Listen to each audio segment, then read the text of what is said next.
আমার সামনে ছেলেকে গুলি করে হত্যা করল। আমার হাতে কুঠার দিয়ে বলল, "মাথা কেটে দে, ফুটবল খেলবো।" আমি কি তা পারি? আমি যে বাপ, কিন্তু অকথ্য নির্যাতন কতক্ষণ আর সহ্য করা যায়? অত্যাচার সহ্য করতে না পেরে শেষ পর্যন্ত নিজের হাতে ছেলের মাথা কেটে দিয়েছি। রশিদ নাকি রাজনীতি করত, আমি জানতাম না। একদিন মাতু আর শাহজাহান এসে ধরে নিয়ে গেল। আওয়ামী লীগ অফিসে সারা রাত ওরা ওকে বেদম মার মারল। সকালে বলল ১,০০০ টাকা দিলে ছেড়ে দেবে। রশিদ স্বীকার করে এলো ১,০০০ টাকা দেবার। আমার কাছে টাকা চাইল, কিন্তু আমি দিন আনি দিন খাই, মজুর মানুষ। হঠাৎ ৩ দিনের মধ্যে ১,০০০ টাকা কোত্থেকে দিব? বললাম, তুই বরং পালিয়ে সিলেট চলে যা।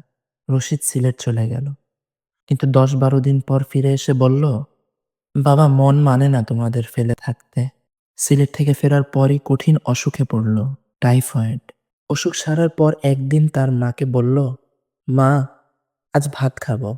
তার মা শৈল মাছ দিয়ে তরকারি রানলো। এমন সময় আওয়ামী লীগের পান্ডারা রক্ষী বাহিনী সহ বাড়ি ঘেরাও করল। অসুস্থ মানুষ কোনো রকমে বাড়ি থেকে বের হয়ে মাঠের দিকে দৌড় দিল। বাবা আমার জানতো না সেখানেও ঘাপটি মেরে বসে আছে আজরাইল। পাষণ্ডরা দৌড়ে এসে তাকে ধরল। রশিদ সিরাজের পা ধরে বলল, সিরাজ ভাই, বিমারি মানুষ, আমায় ছেড়ে দেন। ছাড়ল না। তারপর বাপ বেটা দুজনকেই বেঁধে মার শুরু করলো। কত হাতে পায়ে ধরলাম। এরপর মা তো গুলি করলো রশিদকে। ঢলে পড়ল রশিদ। আমি নির্বাক তাকিয়ে রইলাম। মরার পর একজন বলল, চল, ওর কল্লাটা নিয়ে যাই, ফুটবল খেলবো।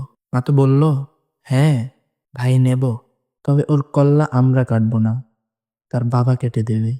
বলেই আমার হাতে কুঠার দিয়ে বলল কেটে দিতে। আমার মুখে রা নেই। বলে কি পাষাণ্ডগুলো? চুপ করে আছি দেখে বেদম পেটাতে শুরু করলো। বুড়ো মানুষ, কতক্ষণ আর সহ্য হয়? সিরাজ এসে বুকে বন্দুক ঠেকিয়ে বলল, এক্ষুনি কাট, নইলে তোকেও গুলি করব। ইতিমধ্যে ১.৫ ঘন্টার মতো সময় পার হয়ে গেছে। বুঝতে পারলাম না কাটলে ওরা সত্যি আমাকেও মেরে ফেলবে কিনা। শেষে কুঠার দিয়ে কেটে দিলাম মাথা। নিয়ে সাউল্লাসে চলে গেল তারা। আল্লাহ কি সহ্য করব? এমনই হাজার হাজার করুণ কাহিনীর সৃষ্টি হয়েছে আওয়ামী লীগ শাসন আমলে বাংলাদেশে, যা সবগুলো গুমরে মরেছে নির্বিচারে, প্রকাশিত হতে পারেনি।